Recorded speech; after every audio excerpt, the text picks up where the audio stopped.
My name is S. Ashok Kumar. Welcome to my channel.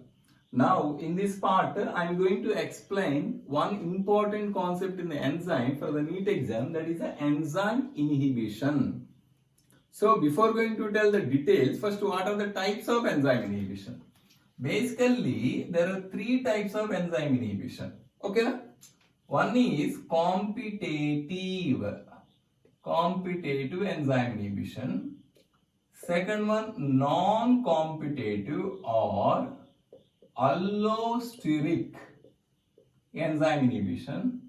Next one, uncompetitive enzyme inhibition. So, in our NCERT textbook, is a focus only on the competitive enzyme inhibition. For the NEET exam, all important is the competitive. Remaining two, I will explain for your reference point. First, I am going to tell about competitive enzyme inhibition. This I will definitely make you understand. First, the most important point in the competitive, in this competitive inhibition, substrate and competitive inhibitor are structurally similar. You remember this point.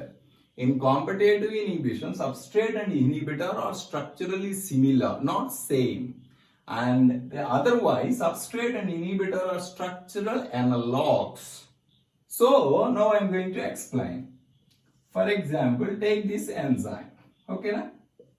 This is the active site. Active site of the enzyme due to which structure? That is a tertiary structure of the protein. For example, take this is a substrate. This is a substrate for your understanding. For example, consider in the environment of the enzyme only substrate is present. Only substrate, no inhibitor. In that condition, substrate can bind with the active site of the enzyme substrate complex. Then enzyme converting the substrate into product, then product will release out. Again one more substrate come and bind. Like this, when it is repeating, the maximum enzyme activity, for example 100. Maximum. Now in this environment, I am making, this is a competitive inhibitor. The most important thing in the competitive inhibition, already said, the molecular shape of the substrate and inhibitor both are structurally similar. Okay, now when I said itself, that is the one point. Second point, for example, substrate concentration 50, inhibitor concentration also 50. I mean, substrate and inhibitor both are in the equal concentration. Okay, now these two are structurally similar. When I said itself, these two are competitors. These are both competing in order to bind with the active site of enzyme, as we know. The second point is that because they are in the equal concentration in the surrounding, these two having the equal probability to combine with the active site of the enzyme, yes or no?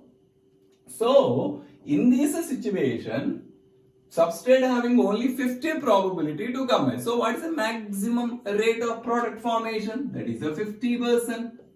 In this 50%, what it means that if substrate binds, enzyme substrate complex, then substrate convert into product, 50. Other 50, inhibitor can combine with enzyme inhibitor, dead end complex now. Inhibitor is a molecule, cannot convert into product. So 0, 50 plus 0 is equal to 50.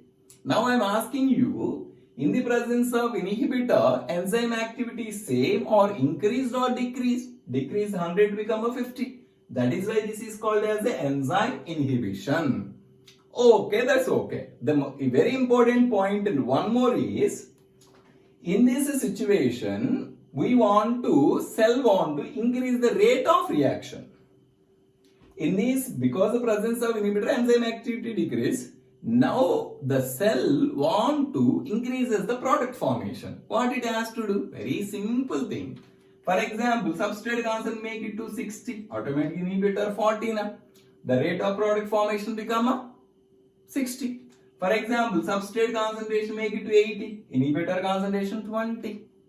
then product formation increases to the 80%. That means what it means that in competitive enzyme inhibition, if you want to increase the rate of reaction, we should increase the substrate concentration. Increasing the substrate concentration is nothing but increasing which value? Km value. What I said, Km is nothing but substrate concentration, where enzyme giving the half of the V maximal. That is why in competitive enzyme inhibition, if you want to increase the rate of reaction, we must increase the substrate concentration, or we must increase the Km value. But Km value is increased in competitive inhibition. Vmax remains the same. Vmax is a constant. Why? Because Km value you can increase as the maximum or certain level. Beyond that, once the saturation point is reached, even though if you further increase the substrate concentration, there is no use. That is why in competitive inhibition, Km value is increased, but Vmax remains a constant. This point you should remember. This is a generalized explanation. Now I am going for the specialized for your understanding. This enzyme, it is there on the syllabus, but in the photosynthesis explanation. Now I am taking the Rubisco. We know Rubisco is the determining enzyme in the dark reactions of photosynthesis. For example, what is the substrate for Rubisco? That is the carbon dioxide. So here, for example, there is no inhibitor. In the environment of Rubisco, only CO2 is present. What is the maximum rate of photosynthesis? Carbohydrate production, that is 100%. Okay. Now, in this situation, for example, what is the competitive inhibitor? That is the oxygen. See this one, CO2, O2. Both are structurally similar, not same. The difference carbon is there now. So, for example, CO2 50, this oxygen 50, if it is there, what is the maximum rate of photosynthesis? That is a 50%. That is when carbon dioxide combines with the active site of the Rubisco. For example, instead of carbon dioxide, if oxygen binds with the active site of enzyme, it not leads to photosynthesis, it leads to photorespiration. If carbon dioxide binds to the Rubisco, photosynthesis. If oxygen binds with the Rubisco, it leads to photorespiration. There is no carbohydrate production. Actually, this is the main problem is faced by the C3 plants. Now, in the evolution, this problem want to overcome the plants. What they have to do? Increase the CO2 concentration, that is the substrate concentration. Increasing the CO2 concentration is nothing but increasing the rate of photosynthesis. Indirectly decreasing the rate of photorespiration.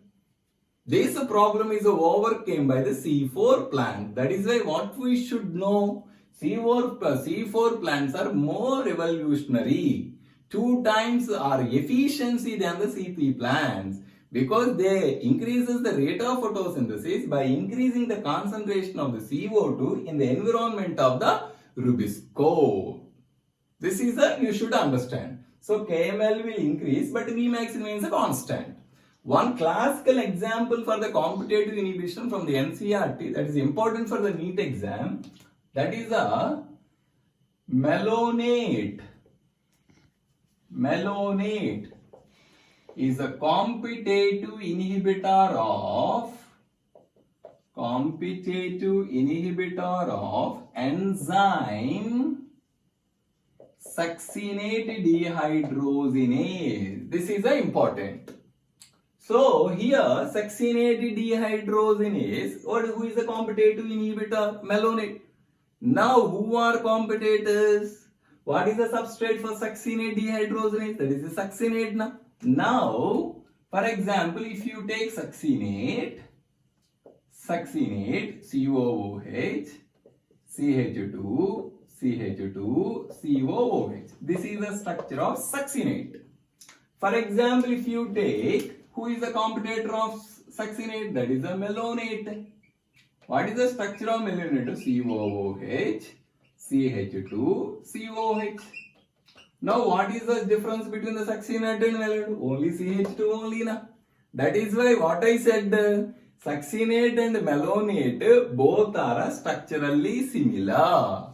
That means both are competitors. Succinate and malonate are competitors. That is why I said malonate is a competitive inhibitor of enzyme succinate dehydrogenase. Enzyme inhibition can be represented by this equation. Like, as we know, enzyme substrate complex, then enzyme product. This already explained. In competitive inhibition, substrate and inhibitor competitors na? Here, see this one. Enzyme inhibitor complex. This is the equation for the competitive enzyme inhibition. Here, what is happening? In this equation, if substrate combines the active site of enzyme, results the product.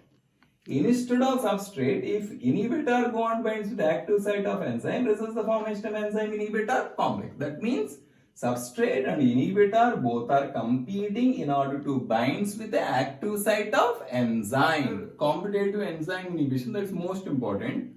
Now I am going to explain non-competitive or allosteric inhibition. For example, now you take in this allosteric inhibition, you have to take like enzyme.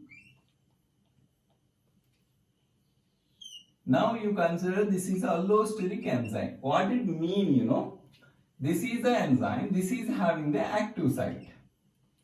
This enzyme is having the one more site, but that is not active other than the active site. That site is called as a allosteric site. That means practically this allosteric enzyme having the two active site. The site where substrate binding is called as the active site. The site where inhibitor binds is called as a allosteric site. Here what is happening, I will make you understand by taking one equation. For example, enzyme substrate. This is the generalized equation. Enzyme substrate complex. Then enzyme product.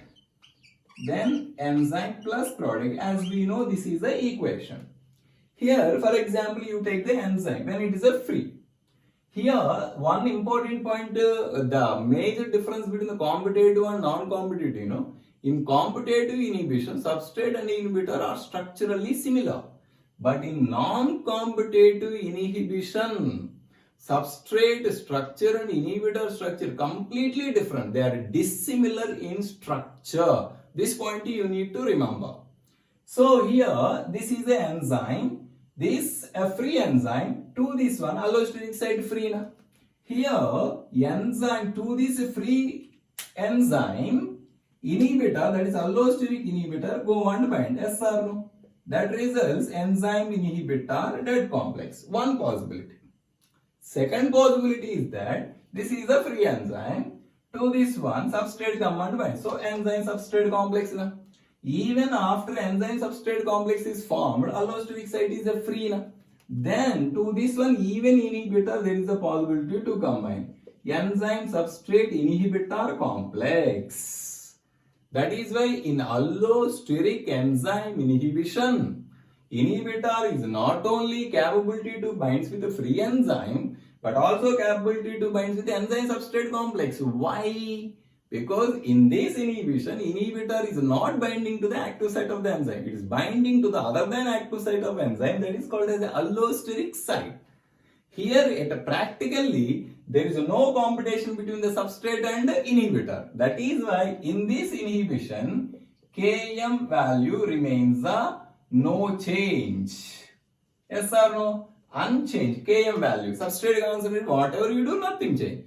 But because of this enzyme substrate inhibitor dead end complex, substrate is not converted into product now. That is why Vmax get decrease. This is about the allosteric enzyme inhibition. Very important. The last one, uncompetitive. Don't get confused. This one is a non-competitive. This is uncompetitive. Here also substrate and inhibitor are structurally dissimilar. But only important thing here it is the difference between these non-competitive and uncompetitive. You know, in this case, inhibitor binds with only enzyme substrate complex. In this case, inhibitor is not binding with the free enzyme. What it means is that equation by enzyme substrate, general equation, results enzyme substrate complex followed by enzyme product, enzyme plus product, as we know this equation. Yes or no? Here the important thing is that in uncompetitive inhibition, inhibitor binds with only enzyme substrate complex. Here what is happening? Some of the substrate remains as a dead end as an enzyme substrate complex. That means in the reaction mixture, substrate concentration decreases. That means Km value decreases. This substrate is not converted into product. That is why Vmax also get decrease. These are the different types of enzyme inhibition. So till now, if you understand the concept, please like my topics and share to your friends. If you have any doubts, comment below. Definitely I will respond to your question. Subscribe my channel. Thank you.